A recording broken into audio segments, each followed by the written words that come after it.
News కు స్వాగతం. ముందుగా హెడ్లైన్స్. ఈ నెల 21న ఢిల్లీ కొత్త సీఎంగా ప్రమాణ స్వీకారం చేయనున్న అదిషి.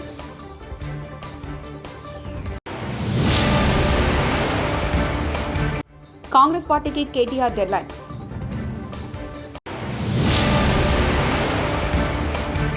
కొత్తగూడెంలో విమానాశ్రయం ఏర్పాటు చేయండి తుమ్మల నాగేశ్వరరావు.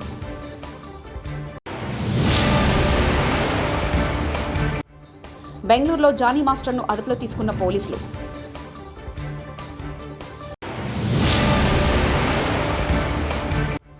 ప్రజాభవన్ ముందు మళ్లీ భారీ కంచెలు ఏర్పాట్లు.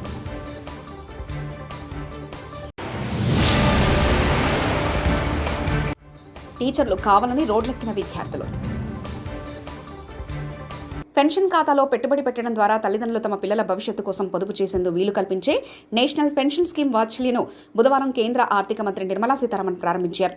తల్లిదండ్రులు ఎన్పీఎస్ వాత్సల్య ఖాతాను ఆన్లైన్ లేదా బ్యాంకు లేదా పోస్టాఫీసులో తెరవచ్చు. కనీసం ₹1000 వాత్సల్య ఖాతాను ప్రారంభించవచ్చు. వార్షికంగా కనీసం ₹1000 జమ చేయవచ్చు. గరిష్ట మొత్తంపై పరిమితి లేదు. ఎన్పీఎస్ ఖాతాల నుంచి ఉపసంహరించుకోవడానికి సంబంధించిన మార్గదర్శకాలను ఖరారవుతున్నాయి. 18 ఏళ్లలోపు వయసున్న పిల్లలు ఎన్పీఎస్ వాత్సల్య ఖాతాను తెరవచ్చు. 18 ఏళ్లు నిండాక ఆ ఖాతా రెగ్యులర్ ఎన్పీఎస్ ఖాతాగా మారిపోతుంది. 60 ఏళ్ల వయసు వచ్చిన తర్వాత నుంచి ఖాతా నుంచి పెన్షన్ అందుతుంది. ఢిల్లీ సీఎం పదవికి అరవింద్ కేజ్రీవాల్ రాజీనామా తర్వాత అదిషి ఢిల్లీ కొత్త ముఖ్యమంత్రి కాబోతున్నారు. ఆమ్ ఆద్మీ పార్టీ శాసనసభ పక్ష సమావేశంలో అదిషిని ముఖ్యమంత్రిని చేస్తూ నిర్ణయం తీసుకున్నారు. ఈ క్రమంలో ఆపుకు చెందిన రాజ్యసభ ఎంపీ అదిషి సెప్టెంబర్ 21న శనివారం ఢిల్లీ ముఖ్యమంత్రిగా ప్రమాణ స్వీకారం చేయనున్నారు. ఆమ్ ఆద్మీ పార్టీ ఈ విషయాన్ని వెల్లడించింది. ఆమెతో పాటు ఇతర మంత్రులు కూడా ప్రమాణ స్వీకారం చేయనున్నారు. జానీ మాస్టర్ అరెస్టు విషయంలో గందరగోళం. బెంగళూరులో కాదు గోవాలో అరెస్ట్ చేసిన సైబరాబాద్ ఎస్ఓటీ పోలీసులు గోవా కోర్టులో జానీ మాస్టర్ను హాజరుపరిచిన పోలీసులు. పీటీ వారెంట్ కింద హైదరాబాద్కు తరలింపు.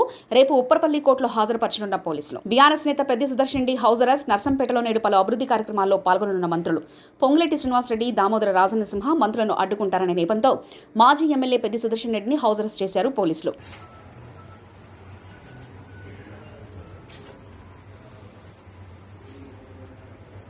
కొత్తగూడెంలో విమానాశ్రయం ఏర్పాటు చేయండి కేంద్ర మంత్రి రామ్మోహన్ నాయుడు కలిసిన మంత్రి తుమ్మల నాగేశ్వరరావు.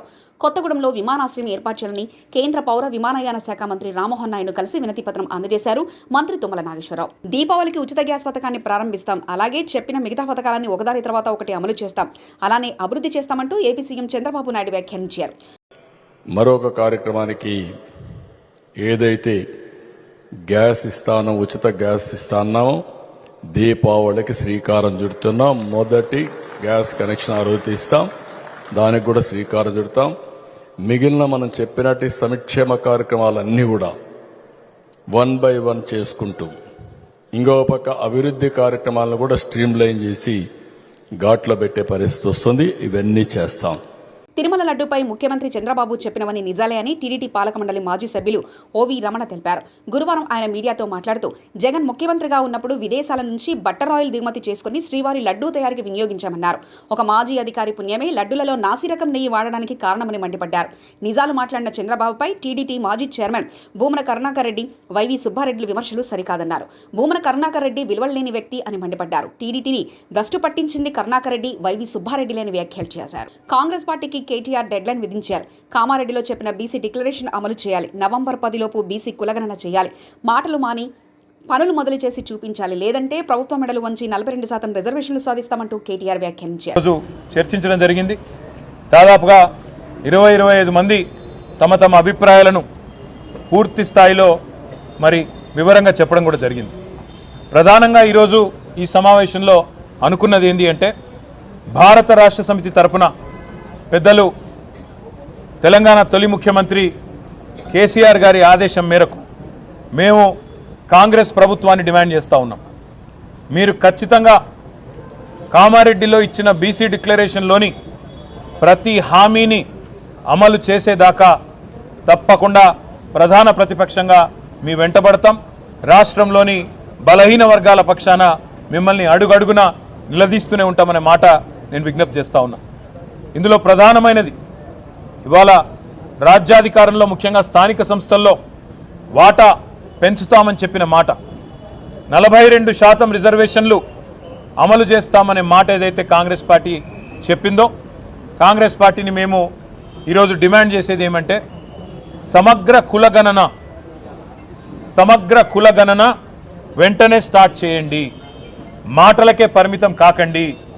సమగ్ర కులగణన వెంటనే ప్రారంభించి మరి 42% రిజర్వేషన్ల అమలును కూడా చట్టబద్ధం చేయాలని నవంబర్ 10 లోపల ఈ ప్రక్రియ పూర్తి చేయాలని చెప్పి మేము డిమాండ్ చేస్తూ ఉన్నాం.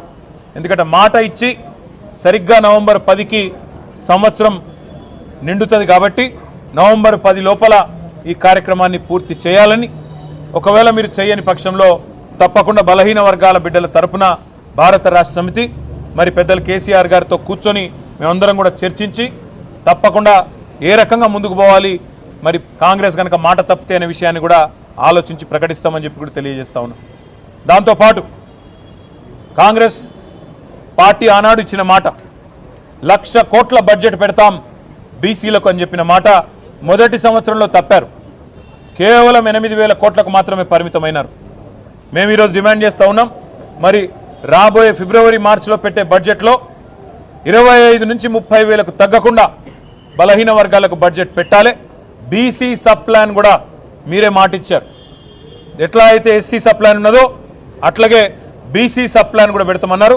తప్పకుండా బీసీ సబ్ ప్లాన్ కూడా పెట్టాలి. అవసరమైతే అక్టోబర్ నవంబర్ సెషన్లో పెట్టాలి, లేదంటే వచ్చే బడ్జెట్ సెషన్లో పెట్టి 25 నుంచి 30,000 కోట్లకు బడ్జెట్ తగ్గకుండా పెట్టాలని చెప్పి కూడా మేము డిమాండ్ చేస్తూ ఉన్నాం. ప్రజాభవన్ ముందు మళ్లీ భారీ కంచెలు ఏర్పాటు. రుణమాఫీ కాని రైతులు ప్రజాభవన్ ముట్టడి పిలుపునిచ్చిన నేపథ్యంలో ప్రజాభవన్ ముందు భారీ కంచెలతో పోలీసు సిబ్బంది సెక్యూరిటీ ఏర్పాటు చేశారు.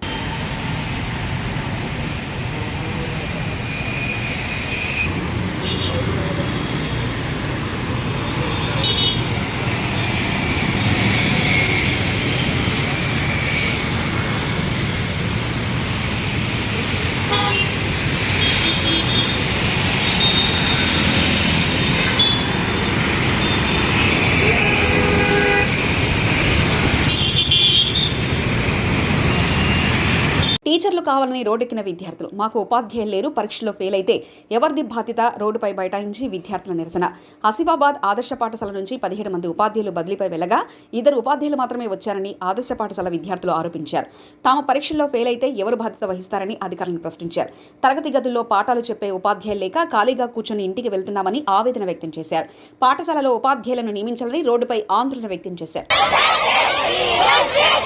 చదువుతున్నా, మా కాలేజ్ నుంచి 70 మెంబర్స్ టీచర్స్ వెళ్ళారు, కానీ వచ్చింది 2 మెంబర్స్. మా భవిష్యత్తుకి బాధ్యులు ఎవరు?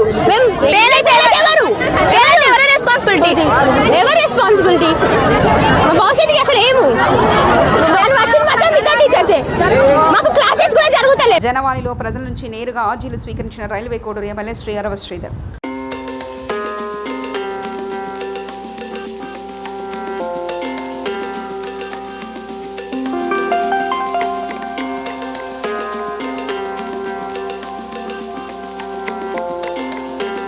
వైఎస్ఆర్సీపీ కేంద్ర కార్యాలయంలో శ్రీకాకుళం జిల్లా వైఎస్ఆర్సీపీ నేతలతో పార్టీ అధ్యక్షులు వైఎస్ జగన్ సమావేశం.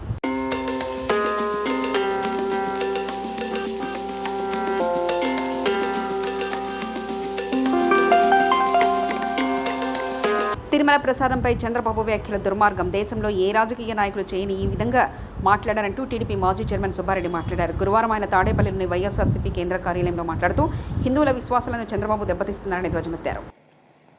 చూసిన తర్వాత నేను అప్పుడే చెప్పాను, ఇంతకన్నా నీచమైన ఘోరమైన కార్యక్రమం ఉంటూ ఉండదు. నేను వెంకటేశ్వర స్వామిని నమ్ముతున్నాను, మీరు కూడా వెంకటేశ్వర స్వామి భక్తుడని చెప్తారు కాబట్టి రండి ప్రమాణ స్వీకారం నేను చేయటానికి సిద్ధంగా ఉన్నా. వెంకటేశ్వర స్వామి పాదాల చెంత ప్రమాణం చేస్తాను. నేను నా కుటుంబంతో సహా వచ్చేస్తాను. మా పాలనలో ఎటువంటి చంద్రబాబు నాయుడు గారు ఆరోపణ చేసినట్టు ఎటువంటి అక్రమాలు నీచమైన కార్యక్రమాలు జరగలేదు. మీరు ఏదైతే నింద మోపారో మీరు దాన్ని కట్టుబడిన పని అయితే రండి, మీరు కూడా ప్రమాణం చేసి చెప్పండి. లేదా మీరు భక్తుల మనోభావాలు దెబ్బతినే విధంగా చేసిన దానికి మేము చట్టపరంగా న్యాయపరంగా ఏం చర్యలు తీసుకోవాలో ఆ కార్యక్రమం చేస్తాం. ఎందుకంటే 100 రోజుల పాలనలో చెప్పిన హామీలు అమలు చేయలేదు. వివిధ కార్యక్రమాలు చెప్పి అధికారంలోకి వచ్చి ఏ విధంగా ఎలక్షన్లకు ముందు మా ప్రభుత్వంపై మా పార్టీపై దుష్ప్రచారం చేశారో అదేవిధంగా ఇప్పుడు వీళ్ళ వైఫల్యాలు కప్పుచ్చుకోవడం కోసం ఈ దుష్ప్రచారం, మరీ ఎంత ఘోరమైన దుష్ప్రచారం అంటే భారతదేశంలోనే కాదు ప్రపంచవ్యాప్తంగా ఉండే హిందువుల మనోభావాలు దెబ్బతినే విధంగా ఈ దుష్ప్రచారాన్ని తెరలేపారు. హిందువులు, ప్రపంచవ్యాప్తంగా ఉండే హిందువుల్లో ఇది ఒక ఇదిగా భావించే పరిస్థితి వచ్చింది. రాత్రి నుంచి నేను చూసిన వెంటనే రియాక్ట్ అయ్యాను. దాని మీద ప్రమాణ స్వీకారం చేద్దామని చెప్పడం జరిగింది. ఇప్పుడు వివరంగా ఏ విధంగా గత 5 సంవత్సరాలు మా పాలనలో స్వామివారి నైవేద్యాలు పెట్టడంలో కానివ్వండి, భక్తులకు ఇచ్చే లడ్డూలు తయారు చేయడంలో కానివ్వండి, ఏ విధంగా నాణ్యతను పాటించాము, ఏ విధంగా 2014 నుంచి 15 వరకు వాళ్ళు చేయని కార్యక్రమాలు కూడా మేము 2019 నుంచి 24 వరకు చేశాము, కొన్ని వివరాలు మీకు తెలియజేయడం కోసం ఈరోజు ఈ ప్రెస్ కాన్ఫరెన్స్ ద్వారా చెప్పడం జరుగుతుంది. మా ప్రభుత్వం అధికారంలోకి రాకముందు 2019లో 2014 నుంచి 15 వరకు ఏదైతే సిస్టమ్ ఉందో, ఎందుకంటే మెయిన్ ఇక్కడ కావాల్సింది ఘీ, కౌ ఘీ ప్రొక్యూర్ చేసే సిస్టమ్ ఏదైతే ఉందో అదే లడ్డు తయారీలోకి వాడే కౌ ఘీ కానివ్వండి, మిగతా ఇంగ్రీడియంట్స్ కానివ్వండి, ఏ సిస్టమ్ అయితే 2014 నుంచి 15 వరకు ఉందో అదే సిస్టమ్ మేము అధికారంలోకి వచ్చినా కూడా 2024 వరకు వివిధ మార్పులు ఇంప్రూవ్మెంట్స్ చేసుకుంటూ పోయామే, కానీ అదే సిస్టమ్ కంటిన్యూ అయ్యాను. మా ప్రభుత్వం రాకముందు ఎవరైతే ఈఓగా ఉన్నారో అక్కడ అనిల్ సింగార్ గారు, ఆయనే మా ప్రభుత్వం వచ్చినా కూడా 1.5 year ఈఓగా ఉన్నాడు. ఇంకా మేము భక్తులకు మెరుగైన సౌకర్యాలు చేయడం కోసం, పవిత్రతను కాపాడుకోవటం కోసం ఎన్ని మెరుగైన కార్యక్రమాలు చేశామంటే ఇందులో 2 భాగాలు ఆయన నిన్న మోపిన నెపంలో, ఒకటి స్వామివారికి సమర్పించే నైవేద్యంలో కల్తీ కార్యక్రమాలు జరుగుతున్నాయి అని చెప్పి నెపం మోపారు. స్వామివారికి సమర్పించే నైవేద్యం సుమారుగా రోజుకి 5 నుంచి 7 సార్లు ఏదో నైవేద్యాలు సమర్పించేదనుకుంటారు. దానికి ఎవ్రీ డే 60 kgs ఆఫ్ ఘీ అవసరం ఉంటుంది. మా ప్రభుత్వం రాకముందు ఆ ఘీ, మా ప్రభుత్వం వచ్చినా కూడా కొన్నాళ్ళు ఆ ఘీతోనే స్వామివారికి నైవేద్యాలు, ఆ ఇంగ్రీడియంట్స్తోనే స్వామివారికి నైవేద్యాలు ఏదైతే అప్పుడు సప్లైస్ తీసుకుంటామో వాటితోనే చేసే కార్యక్రమం జరుగుతుంది. గత 3 సంవత్సరాల నుంచి మేము ఇంకా 2 అడుగులు ముందుకు వెళ్ళి స్వామివారికి సమర్పించే నైవేద్యానికి ఘీ కానివ్వండి, వాడే ఇంగ్రీడియంట్స్ కానివ్వండి, అంటే రైసు, డాలు, ఇవన్నీ వాటెవర్, అంటే వివిధ రకాల నైవేద్యాలు సమర్పిస్తుంటారు స్వామివారికి, పొంగలు, పాయసం, రకరకాలుగా పులిహార సంబంధించిన ఐటమ్స్ అన్నీ కూడా స్వామివారికి సమర్పించే నైవేద్యంలో వాడే ఐటమ్స్, ఇంగ్రీడియంట్స్ అన్నీ కూడా మామూలుగా మార్కెట్ నుంచి కొంటే ఆ మార్కెట్లో దొరికే ఐటమ్స్ అన్నీ కూడా మామూలుగా పండించి ఎరువులు, పురుగు మందులు వాడిన పదార్థాలతో పండిస్తారు. వాటి వల్ల స్వామివారికి విషపూరితమైన నైవేద్యం సమర్పించే పరిస్థితి ఉంది. దీన్ని మార్పు చేయాలని చెప్పి టోటల్ ఆర్గానిక్ ఇంగ్రీడియంట్స్తో ఇంక్లూడింగ్ ఘీ, ఆర్గానిక్ దేశీ కౌ ద్వారా వచ్చిన ఘీతోనే గత 3 సంవత్సరాల నుంచి కూడా స్వామివారికి నైవేద్యాలు సమర్పిస్తున్నాం. దానికి ఎగ్జాంపుల్, ఆ స్వామివారికి నైవేద్యాలు సమర్పించే ఘీకి ప్రత్యేకంగా ప్యూర్ దేశీ కౌస్ నుంచి ఘీ తీసే గోశాల రాజస్థాన్లో ఉంది, ఫతేపూర్లో. అక్కడ సుమారుగా 10,000 దేశీ కౌస్ ఉంటాయి.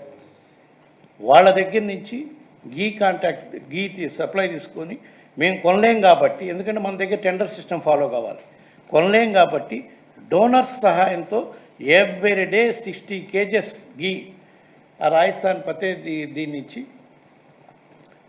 ఘీ తీసుకొచ్చి స్వామివారికి నైవేద్యానికి సమర్పించి.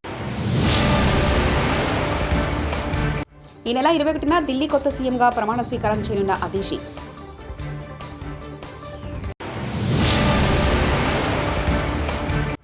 కాంగ్రెస్ పార్టీకి కేటీఆర్ డెడ్లైన్.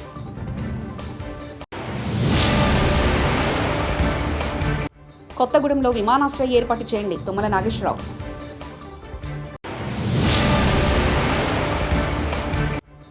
బెంగళూరులో జానీ మాస్టర్ను అదుపులో తీసుకున్న పోలీసులు.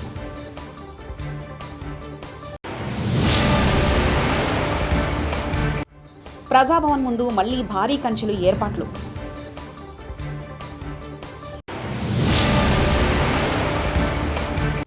టీచర్లు కావాలని రోడ్లెక్కిన విద్యార్థులు. ఇవి బులెటిన్ విశేషాలు.